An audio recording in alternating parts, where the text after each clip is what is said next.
John Hume, by right you should be a Presbyterian.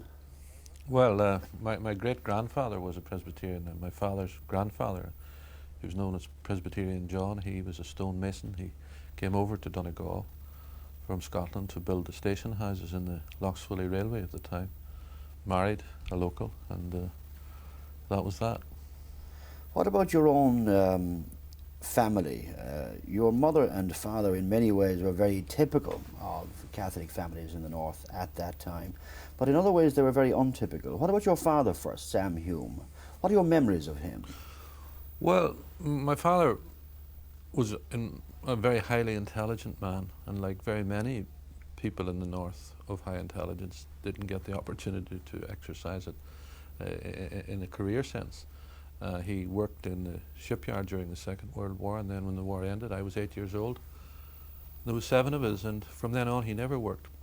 But he had great interests in everything that was going on, and he virtually, it's the first time I ever came across the notion of an advice centre.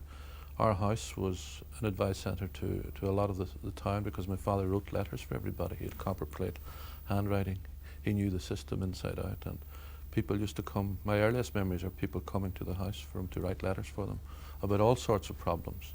Catholics and Protestants? Oh, everybody. Yeah, I grew up in a mixed district in Derry, in the Glen area, and of course it was an area where most families, there's a lot of unemployment in Derry at that time, and most people dependent on social security levels, which are much lower than we had today. But I mean, it was something that, looking back on it at the time, we had nothing else to compare it with.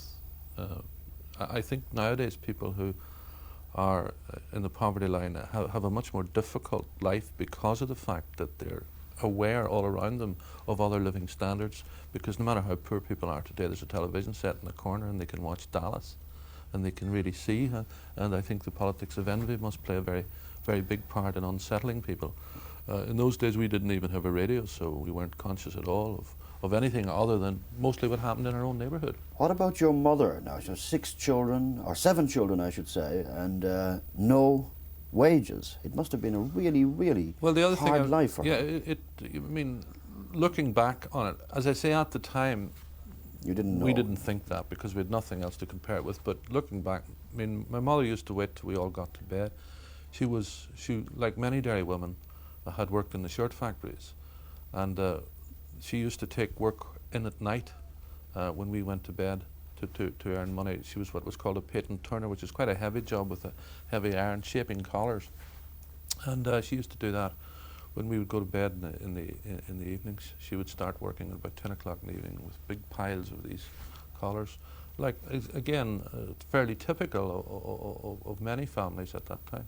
Well, was it a happy family and a happy neighbourhood, despite all the poverty? Oh, very much so. I mean, why? Because people, first of all, people weren't.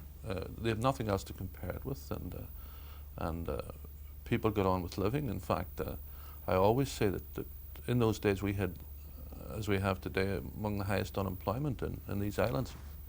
Yet Derry always had the lowest crime rate, and I think there's a very major factor in that is the neighbourhood consciousness, because Derry was a place where people were very, very conscious of neighbourhoods. Every district had its own football team, for example. The Glen, Rosemount, Wellington Street, Brandywell, and there's a great neighbourhood consciousness, and I believe that provided its own law and order, in the sense that if anybody stepped out of line, he was taken in by the ear to his father by the neighbours. And I think that the destruction of the neighbourhood, I think architects and planners have a lot to answer for in terms of the violence in cities and the breakdown of order, because I think that the destruction of the neighbourhood and the high-rise flats and the huge sprawling housing estates with no soul, I think they have made a major contribution to the breakdown of order. And I think, and I'm very glad to see that nowadays they're returning, and I see it happening in Dublin, a place like Ringsend, they're returning again to the neighbourhood style of housing, which I think is a very important force in stabilising communities. What about your school days? You were a scholarship boy to St. Colum's Grammar School. You were always obviously very bright. Did you stand out? Well, I wouldn't think so. My father, of course, that was another great factor. He kept saying education is the only way forward. And of course, one of the best things that happened to the population of the North, and the Catholic population in particular, was of course the 1947 Education Act, because it gave for the first time educational opportunity to everybody. And no matter where you came from, if you had the ability, you could make it. And I mean, someone like myself from a background like mine would never ever have, not alone never got to university, we'd never got to grammar school or to secondary school. And that, I think, was a revolutionary change. Do you like school? And, well, I have no great memories of liking it or disliking it. I think I worked reasonably hard at school. I enjoyed it. I think that I mean, I always had this, as I say, my father always had this idea, take your opportunities, because it's the only way you're ever going to get anywhere. There's no other road.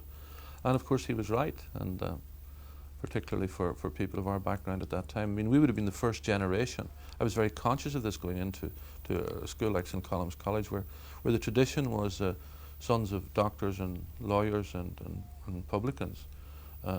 We were very conscious that we were the first generation from a very working class and unemployed background entering these halls. And I remember always feeling a self-consciousness about it at the very beginning. What about your decision, though, not to go to Queen's? They got a scholarship, etc. But you went to Maynooth. When did you first decide that you had a vocation for the priesthood?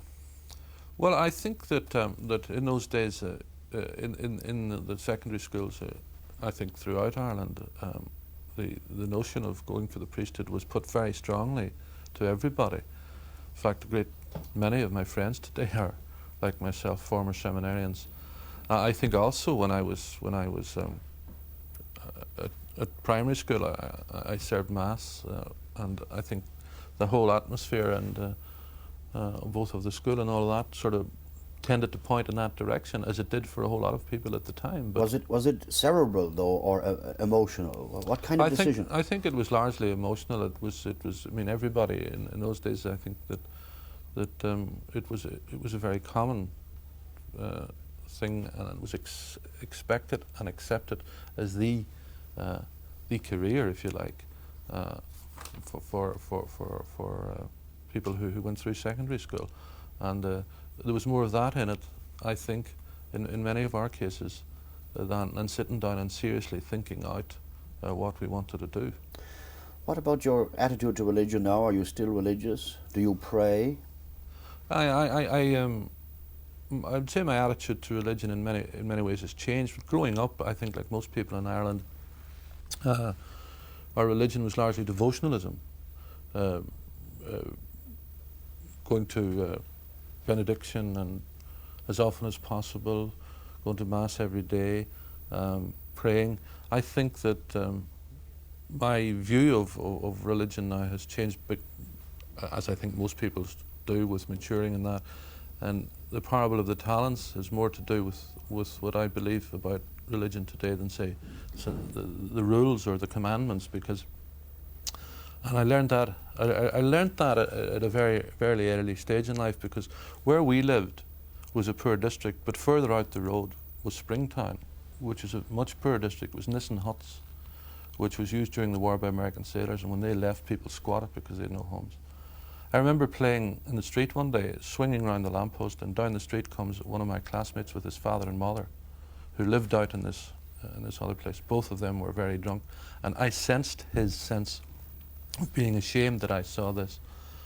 And later on in life, in his teens, that lad committed suicide. And I thought to myself, you know, that he got nothing. He had been given nothing. So on the scales of life, he hadn't to do very much with his life in order to have spent it well. And that's what I mean by the parable of the talents. I think that life is about what you're given and then what you do with it. And at the end of it, that's what judgment is about.